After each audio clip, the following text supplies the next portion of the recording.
Que façam todos um excepcional dia. Seja muito bem-vindo. Hoje eu vou trazer para vocês uma mensagem bem curtinha, gente, bem rápida, apenas 8 minutos, né? Como todas as manhãs eu trago e deixo aqui para vocês que vejam que começa um dia bem, né? Que começa um dia abençoado, né?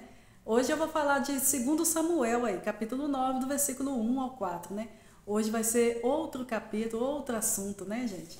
E vou fazer um resuminho bem rapidinho do vídeo anterior.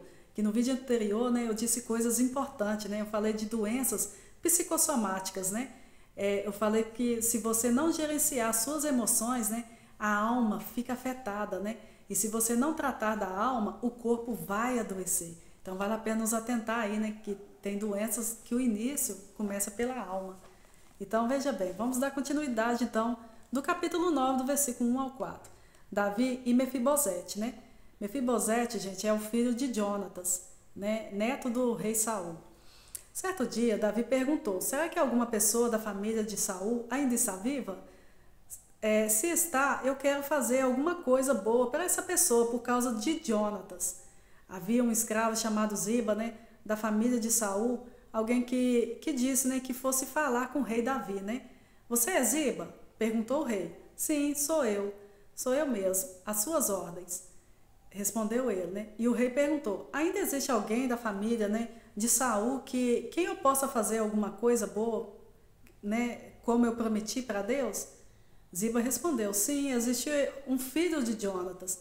Ele é aleijado dos pés. Aonde ele está? Perguntou o rei, né? Na casa de Maquir, filho de Amiel, na cidade de Lodebar. Respondeu Ziba. Então, gente, a cidade de Mefibosete, ele era aleijado, porque quando ele era criança, a empregada deixou ele cair e ele quebrou os 2 pezinhos, né? E aí eles colocaram ele nessa cidade de Lodebar, que era uma cidade onde só existia pessoas deficientes, né? As pessoas excluídas, né, gente? Então veja bem, existem vários aspectos aqui que nos fazem entender a aliança que Deus tem com a gente, né? Davi é um tipo de Cristo, é uma tipografia, é uma tipologia, aquilo que Cristo já fez por nós. Então, a gente vê aqui, né, uma história de Jonatas com Davi, né? Jonatas foi filho de Saul, um rei que perdeu o coração, né? Mas ele fez uma aliança com Davi. E ao fazer essa aliança com Davi, depois de algum tempo, ele chega a morrer, né? Ele foi morto em uma guerra. Jonatas morreu e Saul morreu, né? Então, aí a gente vê Davi, depois de um tempo, fazendo perguntas para as pessoas, né, que cercavam ele, né? Tem alguém ainda da casa de Jonatas? Tem alguém da casa de Saul? Existem alguém ainda da família? Quem mais tem para que eu seja benigno?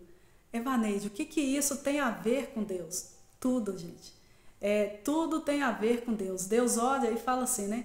Tem mais alguém aí na família? Tem mais alguém que eu possa usar a benevolência? Tem mais alguém que eu possa ser gracioso? Tem mais alguém que eu possa entregar coisas que aquela pessoa não merece? Tem mais alguém? Quem mais, né, que eu possa usar a benevolência? Eu fiz uma aliança com Jonatas, só que Jonatas morreu. Quem é da descendência dele para que eu possa ser gracioso? Você sabe que por amor, né, de você, Deus vai ser bondoso com seus filhos. Pode acreditar. Por amor de você, Deus vai ser bondoso, né, com a sua descendência. Por amor de você, Deus vai ser bondoso com as pessoas que vierem depois de você. A aliança que eu tenho com Deus, ela também vai ser vivida e desfrutada pelas minhas filhas, né? No meu caso, eu tenho filhas. A aliança que eu tenho com Deus, ela também vai ser desfrutada por filhos das minhas filhas, né? No caso, netos e as próximas gerações, né? Porque a aliança passa, gente, de geração para geração. Sabe que isso é uma das coisas mais tristes que vive hoje, né? Hoje em dia as pessoas não sabem mais o que é uma aliança. Hoje em dia as pessoas não têm mais noção do que é uma aliança. Hoje em dia, né, as pessoas falam que amam as outras, né, e elas perderam o sentido, né? Elas perderam o significado do que é o amor. Elas não fazem a menor ideia que é amar alguém, do que é ter uma aliança verdadeira, do que é estar junto de verdade. E quando você nessa sua relação pessoal ou interpessoal, você não consegue entender, você não consegue perceber o que é uma aliança de verdade, como manter uma aliança de verdade, os sinais de uma aliança, né, as características de uma aliança, e você não consegue compreender o quanto Deus tem uma aliança com você. É muito interessante que a gente olha para essa passagem, né? E esse menino que era descendência de Jonatas, né?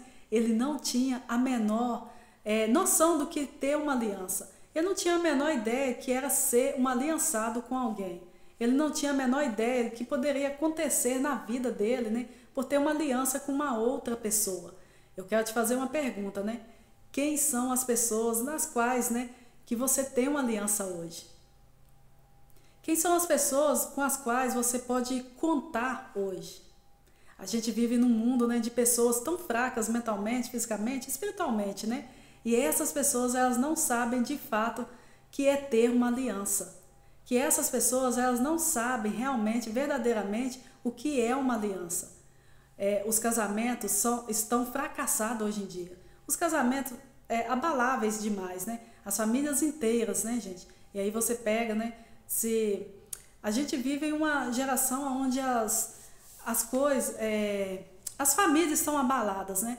E são abaláveis, né? Você acha que vai existir uma aliança entre amigos? Você acha que vai existir uma aliança entre sócios? Muito difícil. Vai ser algo muito superficial. Sabe o que é mais triste que existe? Pessoas que vão estar à sua volta, né, dizendo que tem uma aliança com você, mas fala mal de você. Fala mal de você.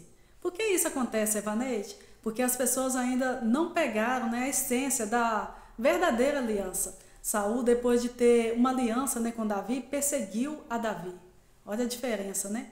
E Davi, depois de fazer uma aliança com Saul e Jonatas, mesmo eles tendo morrido, ele faz uma pergunta para os seus servos, né? Tem alguém vivo que eu possa usar a minha benevolência, a minha posição, o meu recurso financeiro para abençoar essa pessoa? Sabe o que eu acho interessante, né? Um dos motivos que você deve desejar prosperar é que você gosta de ajudar outras pessoas, contribuir com outras pessoas. Você precisa prosperar. Você precisa prosperar para poder mostrar a sua aliança com outras pessoas. Você precisa prosperar para poder, de fato, proporcionar, né, coisas que sem a prosperidade você não consegue. Sem o recurso financeiro você não consegue. Davi, ele chegou na posição de rei, né? Na sua terceira escala, e ele fala assim, né? Espera aí, agora estou bem. Eu fiz uma aliança com Jonatas. Será que tem alguém da casa de Jonatas, né, que está precisando de mim? Evaneide, tem pessoas que têm disposição e não têm dinheiro. E tem outras que têm dinheiro, mas não têm disposição. Pois todas têm falta de instrução. Pode acreditar. O que tem disposição, né, e não tem recurso, faltou instrução, né, para prosperar.